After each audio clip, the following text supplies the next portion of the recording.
Okay, what we have here today is question from the bench. This is my workbench where I make jewelry and do lapidary, and I make little jewelry. This is some cool stuff. It's called purpurite. Purpurite. Anyway, but what I'm here for is this monstrosity. This right here, you can see. Maybe you know what this is. Maybe you don't. I'm going to kind of roll it over here. You can see it's a big rock. It's very heavy. It's been fractured on one end several times.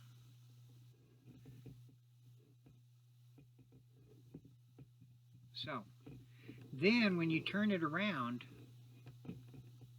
right here, you see that fracture? That fracture right there, that occurred back when this rock was released from the host rock. So in other words, that could have occurred when this thing was first released out into the world. So, when you look at that, you can see that it's a conchoidal fracture. And when the guy who picked this rock up and he looked at it and he goes, wow, I could make arrowheads out of that. And so he did. And that's what this is. This is a paleo or a Neolithic core. I believe this to be older than the Indians, any Plains Indians or anything like that. This is caveman stuff. This is caveman stuff. And the reason I know that is because you can see the conchoidal fractures of the material. And so you can see it over and over and over again. And so only certain types of material do that. Flint will do that. And also, stones like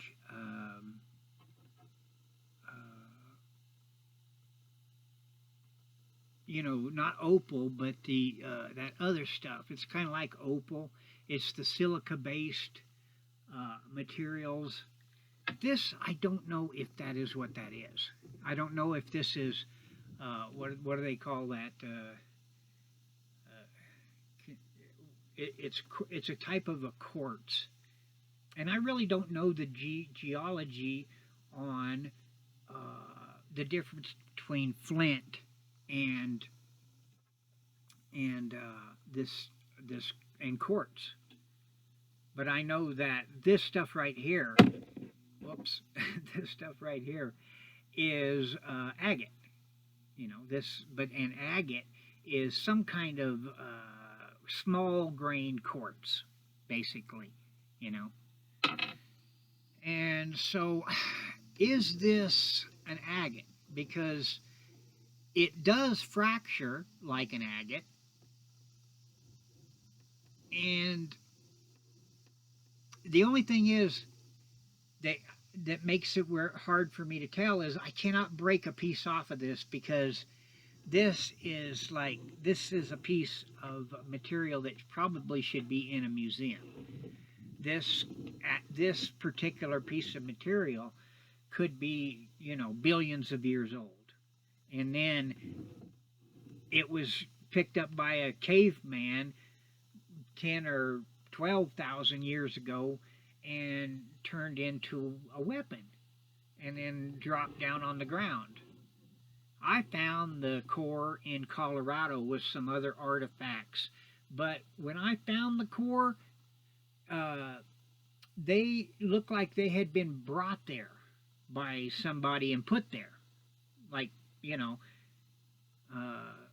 I did not find them in their natural place where they were dropped, or I don't believe even that the Indians or the caveman left this rock where I found it. So that was the only reason why there wasn't some kind of paleontology done at the time to find out, or some archaeology or something at the time, because really no one knows where this rock comes from. It was found in Colorado, I can tell you that. Still resides in Colorado. And my question on from the bench is it an agate? Is flint an agate? Is flint a type of agate? Because it has the same conchoidal fracture thing going on, and it oxidizes kind of the same way.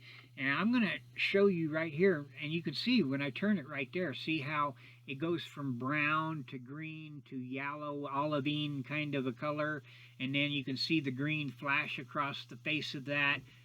And that's only because that's where the greenish yellow red is. It's not on the rest of the broken faces.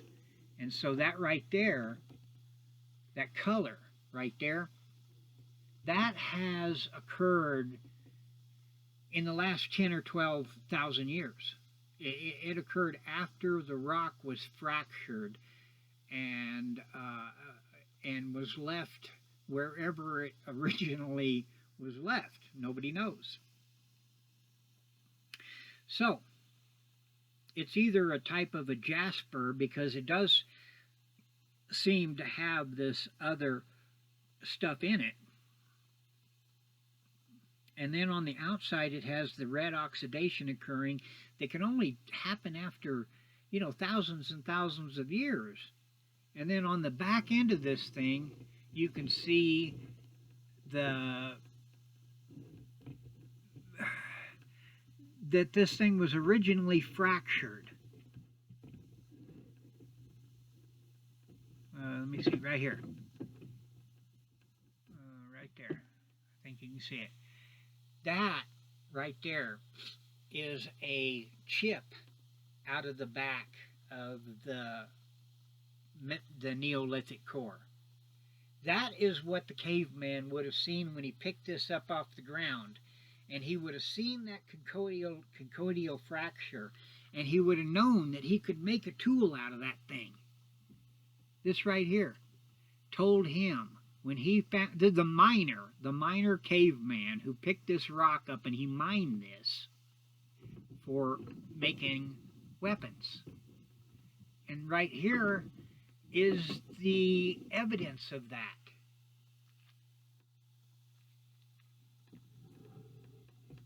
The Neolithic core.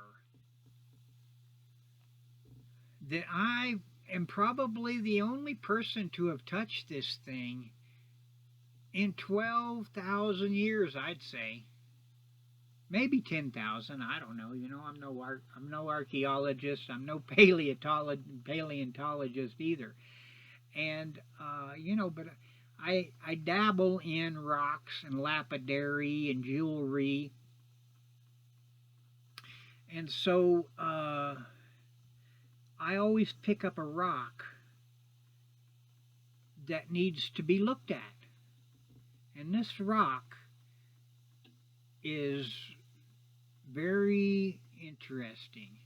So my question is, from the bench, we know the rock is very old. We know that it's some type of material that was mined by a caveman or a prehistoric person to hunt other animals with. And then it was tossed down and on the ground and found by me. Maybe somebody else first, maybe another Indian, I don't know. But what I do know is that it can only be agate, jasper, or flint. And without chipping a piece off of it, napping a piece off of it like the caveman did, and looking at it, which I think would damage the patina of this thing, that is so old. It's not something that I should be beating on to get a piece off of it, and even cutting it. I think should be done maybe by some kind of a, a science department in Iraq, in a museum or something like that. That's who needs to get their hands on this. So anyway, I'm putting this out here as a question from the bench. What is it? Uh, what should I do with it? Leave it in the comments.